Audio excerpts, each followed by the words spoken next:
যখন কোনো সন্তান অসুস্থ হয়ে পড়ে তখন কিন্তু কোনো বাবা-মাই স্থির থাকতে পারে না। বাবা-মায়ের মাথায় শুধু একটাই কাজ করে যে আমার বাচ্চাটা কখন সুস্থ হবে, কোথায় নিয়ে গেলে সুস্থ হবে এবং কোন ডাক্তার দেখালে বাচ্চাটা আমার সুস্থ হয়ে উঠবে। সেখানে কিছু মানুষ তো বলেই বসে যে বাচ্চাটাকে নিয়ে নাকি অবহেলা করা হয়। হ্যালো এভরিওয়ান, আসসালামু আলাইকুম। সবাই কেমন আছেন? আপনারা সবাই জানেন আমার বাচ্চাটা কিছুদিন যাবৎ খুবই অসুস্থ ছিল এবং তাকে নিয়ে হাসপাতালে অ্যাডমিটও হয়েছিলাম।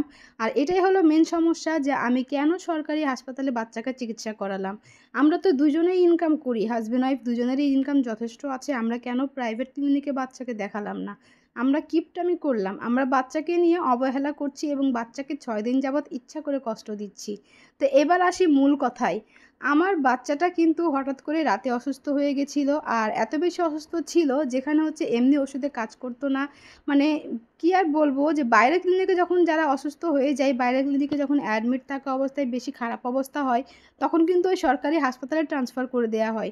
তা আমার মাথায় একটা জিনিসই কাজ করছিল, আমার বাচ্চার অবস্থা যদি আরও খারাপ হয়ে যায়, তখন তো আমাকে প্রাইভেট ক্লিনিক থেকে এই সরকারি হাসপাতালেই পাঠানো হবে। তা আমি সেখানে ১ম এই হাসপাতালেই যাব, আমার মাথায় এটাই কাজ করছিল। আর দ্বিতীয়ত আমার বাচ্চাটা অনেক রাতে অসুস্থ হয়েছিল। সেই রাতে যদি আমি কোনো ক্লিনিকে যেতাম, সেখানকার ভর্তি, হাবি-জাবি, এই ফর্ম, সেই ফর্ম এসব পূরণ করতে করতেই কিন্তু সময়টা অনেক ঘনিয়ে যেত। আর যদি প্রাইভেট ডাক্তারকে দেখাতাম তাহলে তো মনে হয় বিকাল পর্যন্ত ওয়েট করতে হতো।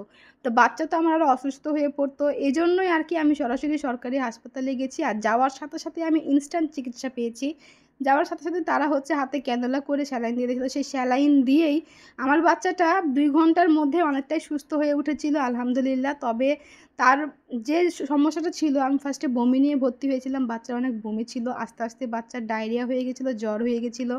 তো এই আর কি। তো মানুষের কথা মানুষ বলবেই। আমি আপনাদের সবাইকে সাজেস্ট করব, যে কোনো সমস্যায় আপনারা সরকারি হাসপাতালে যাবেন যদি আপনাদের ধৈর্য এবং হাতে সময় থাকে। টাকাটা বড় ফ্যাক্ট না। আসলে অনেকেই বলতেছে আমাদের টাকা কম খরচ হয়েছে, টাকা খরচের ভয়ে আমরা চিকিৎসা করাই নাই। তো আসলে বাবা, যে টাকা আমার বাইরে খরচ হতো তার হয়তো সম্পূর্ণটা হয় নাই, আমাদের অর্ধেকের বেশি হাসপাতালেও খরচা হয়েছে।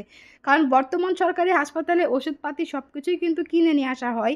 শুধুমাত্র স্যালাইন এবং চিকিৎসাই তারা দেয়। আর ওইখানে যে আমি ৬ দিন ছিলাম, আমাদের খাবার-দাবার, গাড়ি ভাড়া, বাসায় যাওয়া আসা এসব কি খরচ হয় নাই বলেন? তো যাই হোক, সেসব বিষয় যাক। আপনারা একটা জিনিস মাথায় রাখবেন, কেউ কিন্তু সন্তানকে অবহেলা করে না। যার যতটুকু সামর্থ্য আছে সামর্থ্য অনুযায়ী কিন্তু যথেষ্ট চেষ্টা করে বাচ্চাদেরকে দেয়ার।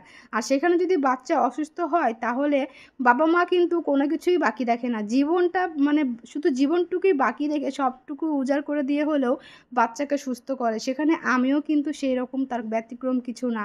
তো যাই হোক, যে যেটাই বলেন না কেন, আমি আবারও বলব যে আমার বাচ্চাটা এখন অনেকটাই সুস্থ। আপনাদেরকে অনেক অনেক ধন্যবাদ।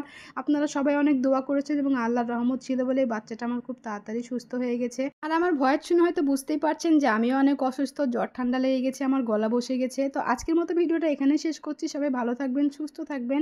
আল্লাহ হাফেজ।